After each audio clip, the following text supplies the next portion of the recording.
बेटा ऐसे फॉर्मूलेस जितने फिजिकल केमिस्ट्री में हैं सब आपके सामने रख दिए, बस डायरेक्ट रखो और आंसर निकाल दो, कुछ भी नहीं। बेटा हर एक दिन अब इम्तिहान की घड़ी है, घर वालों की उम्मीद आपसे कि आप फोड़ोगे इस पेपर को, और केमिस्ट्री का पेपर जो 27 तारीख की सुबह आप लिखने बैठोगे, तैयारी ऐसी होनी चाहिए बगल वाले के हाथ से पसीना आ जाए आपकी स्पीड देख के। और आज मैं आपको सारे फॉर्मुलेस बता दूंगा और इसमें बताऊंगा कि कौन से फॉर्मुलेस आपके पेपर में आने वाले हैं। आपका एक सोल्यूशन से, एक इलेक्ट्रोकेमिस्ट्री से और एक केमिकल काइनेटिक्स से 10 से 15 नंबर के न्यूमेरिकल्स आपके होते हैं और वो यहीं से आते हैं। बेटा कल आपका फिजिकल केमिस्ट्री का मैंने सेशन लिया, उसमें मैंने आपको सब कुछ पढ़ा दिया, फॉर्मूले कैसे क्या सब कुछ।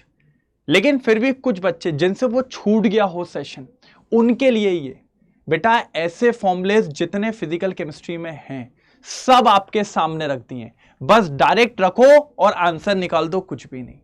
बेटा हर एक दिन अब इम्तिहान की घड़ी है, घर वालों की उम्मीद आपसे कि आप फोड़ोगे इस पेपर को, और केमिस्ट्री का पेपर जो 27 तारीख की सुबह आप लिखने बैठोगे, तैयारी ऐसी होनी चाहिए बगल वाले के हाथ से पसीना आ जाए आपकी स्पीड देख के। और हर एक क्वेश्चन अगर आप चाहते हो वो यहीं से निकले तो आपको हर दिन मेरे साथ काम करना पड़ेगा।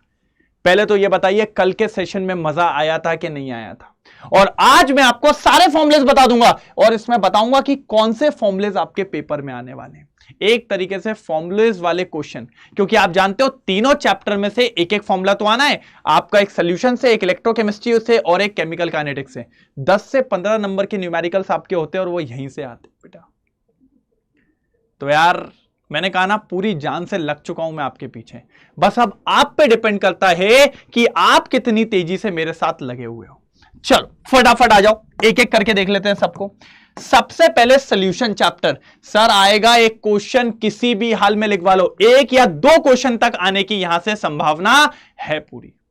बेटा 7 नंबर का आना है, मिनिमम 1 से 2 क्वेश्चन मिलेगा। सर ये मोल फ्रैक्शन, ये तो बहुत बेसिक है, मोल्स अपॉन टोटल मोल्स कर देते हैं, लेकिन ये बेसिक है, इनके बिना होता नहीं है। ये मोलैरिटी का फॉर्मूला, ये मोलैलिटी का, बस इतना याद रखना। मोलैरिटी में नीचे सोल्यूशन का वॉल्यूम होता है और वो ml में होता है, और मोलैलिटी में यहां पर सॉल्वेंट का होता है और वो भी मास होता है, ग्राम्स में लेते हैं, बस इतना याद रखना। हेनरीज लॉ पे पक्का क्वेश्चन पूछा जाएगा, तो सीधा पूछा जाएगा प्रेशर इक्वल्स टू KH(x). यहां पर प्रेशर ऑफ गैस, KH मतलब हेनरीज कांस्टेंट दिया होगा, या तो मोल फ्रैक्शन निकलवा लेगा या तो सॉल्युबिलिटी निकलवा लेगा। सिर्फ उठा के रखो, आंसर मिल जाएगा। और मैं कहता हूं कोई क्वेश्चन छोड़ के नहीं आना है, आप पुट करके जाओ, आंसर नहीं आएगा ना 0.5 कटेगा, उससे ज्यादा नहीं कटेगा। मैंने कहा था हर एक चीज बताऊंगा। अभी तो आगे के लेक्चर्स में आपको यह भी बताऊंगा कि कैसे अपन एग्जाम्स को लिखेंगे, किस टाइप से अपन को एग्जाम्स को लिखना है और कितने बढ़िया तरीके से मार्क्स को स्कोर करना है। फिर आते हैं बेटा, यहां से एक क्वेश्चन अनिवार्य है, यहां से 1 क्वेश्चन अनिवार्य है, एक क्वेश्चन आएगा ही आएगा, कुछ भी कर लो, डेफिनेटली आना है एक क्वेश्चन यहां से। और मैं जब आपसे बात कर रहा हूं एक क्वेश्चन की, तो इसमें सबसे पहले relative lowering of vapour pressure, colligative property क्या होता है, P0 minus P solution upon P0 equals to I into XB। P0 क्या है, pure vapour pressure, P solution क्या है, सॉल्यूशन का वेपर प्रेशर, XB मतलब मोल फ्रैक्शन ऑफ सॉल्यूट, और I is van't Hoff factor, I is van't Hoff factor.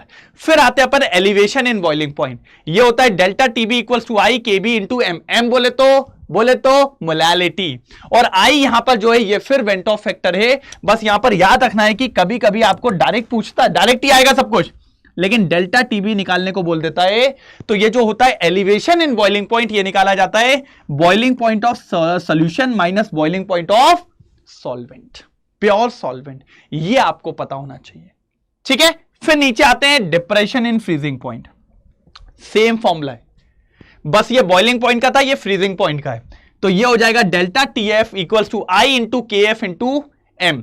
यहां पर KB होता है इब्लिस्कोपिक कांस्टेंट, यहां पर होता है KF क्रायोस्कोपिक कांस्टेंट, और ये जो डेल्टा TF है ना बेटा, ये होता है T0F माइनस TF। बेटा इसका जस्ट अपोजिट होता है, यहां सॉल्वेंट माइनस सोल्यूशन या solution minus solvent. Direct put करो, सीधे आंसर, कोई दिक्कत की बात नहीं है। थोड़ा कैलकुलेशन हो सकता है कि आपको फंसा दे, लेकिन बेटा आधा नंबर ही जाएगा, पूरी पुटिंग करके आना, पूरे मिलेंगे। आगे देखो, ये है अपना वेपर प्रेशर। यहां से वेपर कहां चला गया भाई? अच्छा उड़ गया वेपर, ठीक है। वेपर प्रेशर है? नहीं सर, ऑस्मोटिक प्रेशर होगा। मैं यही देखना चाह रहा था कि आप लोग क्या बताते हैं। बेटा ये ऑस्मोटिक प्रेशर है।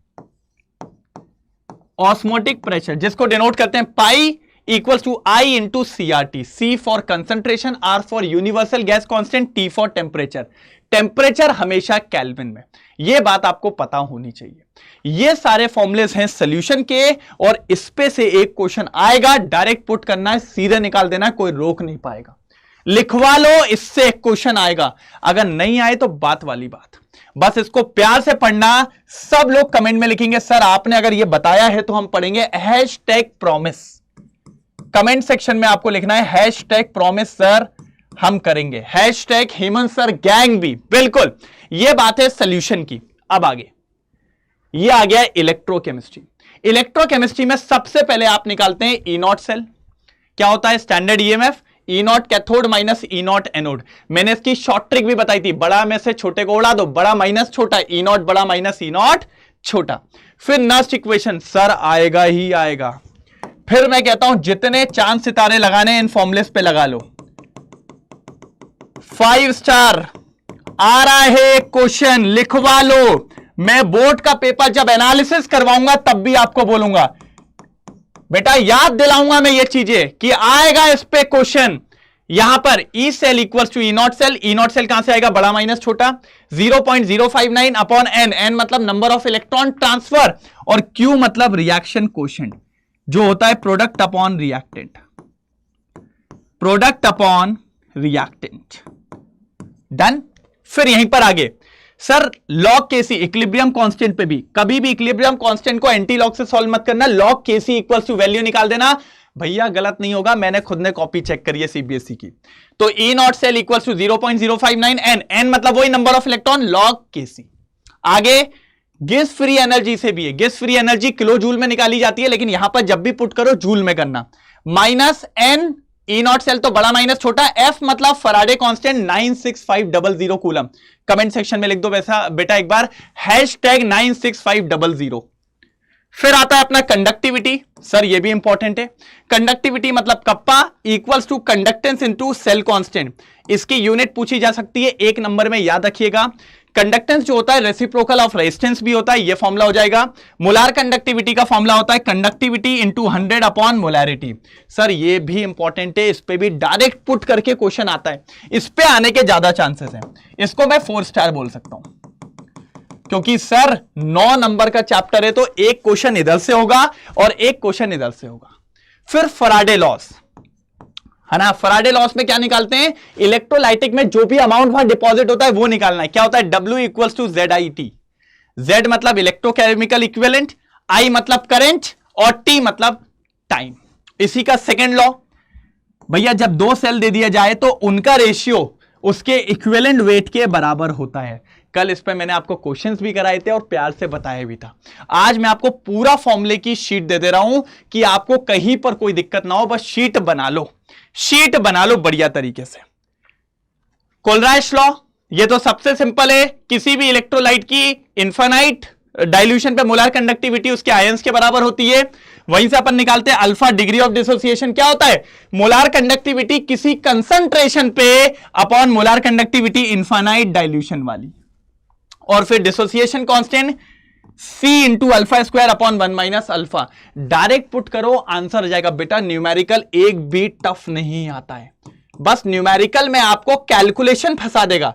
मैं कहता हूं अगर कैलकुलेशन छूट भी गई और आंसर नहीं भी आया तो आपके कितने मार्क्स कटेंगे?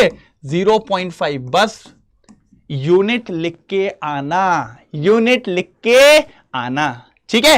तो ये था इलेक्ट्रोकेमिस्ट्री। और अब आते हैं केमिकल काइनेटिक्स। केमिकल काइनेटिक्स में बेटा बस याद रखना 0 ऑर्डर 5 फर्स्ट ऑर्डर।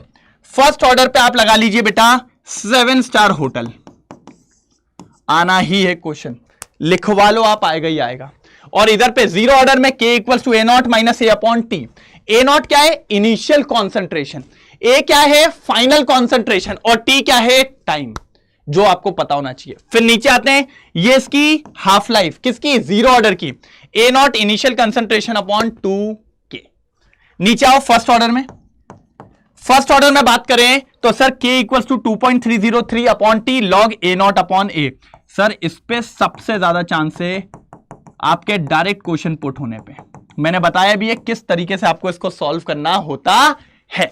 आगे देखो, T half equals to 0.693 upon K. कितना बेटा? 0.693 अपॉन के। ये आपकी हाफ लाइफ कहलाती है। क्या कहलाती है बेटा? हाफ लाइफ कहलाती है आपकी, जो कि आपको पता होना चाहिए। ठीक है, ठीक है, ठीक है, ठीक है। किसकी? फर्स्ट ऑर्डर रिएक्शन की। फिर एक्टिवेशन एनर्जी में 3 फॉर्मुलेज होते हैं। सर एनसीईआरटी में 2 क्वेश्चन दिए हैं इस पे बेस्ड, इसलिए मैंने बताया k equals to A E minus E A by R T. Compare करने का क्वेश्चन आएगा तो इससे आएगा, नहीं तो सिंपल ये 2 फॉर्मुले हैं। लॉग के log A minus E upon 2.303 R T. T temperature है, ये एक्टिवेशन एनर्जी, और आर की वैल्यू 8.314 पहले भी बता चुका हूं। जब आपके पास 2 रेट कांस्टेंट दे दिया जाए, K2 और K1, ठीक है, और 2 टेम्परेचर हो, T1 T2, बेटा बस याद रखना टेम्परेचर हमेशा केल्विन में रखना। एग्जामिनर यही चेक करता है कि आपने टेम्परेचर काय में रखा है, सब टेम्परेचर केल्विन में। T2 जो रहेगा वो बड़ा रहेगा और T1 जो रहेगा वो छोटा रहेगा। बस इतनी बात याद रखो बेटा, आपका कोई न्यूमेरिकल गलत नहीं होगा। और अगर ये शीट आपने याद रख ली, ये तीनों चैप्टर की, आपके 10 से 15 नंबर कहीं भी नहीं गए। तो अगर बढ़िया लगा हो तो हैशटैग कबूल है सर, हैशटैग मंजूर है सर, लेके आएंगे पूरे 10 से 15 नंबर, आप टेंशन ना लो बस। ठीक है, तो ये शीट आपको निकाल के दे दी है, मैंने बता भी दिया किस पे चांसेस है। फर्स्ट ऑर्डर पे क्वेश्चन आने के चांसेस हैं, एक्टिवेशन एनर्जी पे क्वेश्चन आने के चांसेस हैं। पीछे वाले में अगर अपन देखें तो कोलराइश लॉ पे इस पे चांसेस है क्वेश्चन आने के। इधर पे अगर देखें तो सबसे पहले नर्स इक्वेशन पे आएगा ही आएगा, और आपकी कंडक्टिविटी पे आएगा पहले, फिर फराडे के चांस है। और इधर अगर देखें तो कॉलिगेटिव प्रॉपर्टी पे सबसे पहले, फिर हेनरीज लॉ पे, वेंट ऑफ फैक्टर वगैरह पे आ सकता है। तो ये मैंने आपके सामने रख दिया बेटा, बस पढ़ लो और रेडी हो जाओ आज के सेशन के लिए। आज का सेशन भी फोड़ के रख देंगे अपन, आपको पता है ना क्या है, तो बस टाइम आपको पता हुआ है, फटाफट तैयार हो जाइए और पहुंचिए उस सेशन में। आपको चैनल पे दिख जाएगा, सिर्फ एक ही चैनल पे, अड्डा विद्यानीट, विद्यानीट अड्डा 24/7 चैनल पे। ठीक है, कोई दिक्कत तो नहीं। एक बार कमेंट सेक्शन में लिख देना सर चमका, कल का सेशन भी और आज का वीडियो भी अब तैयार है, प्रॉमिस है भाई, फोड़ना है 70 आउट ऑफ 70 लेके आना है। चलिए तो तैयारी करिए फटाफट और मिलते हैं अपन अगली क्लास में, तब तक के लिए बाय बाय।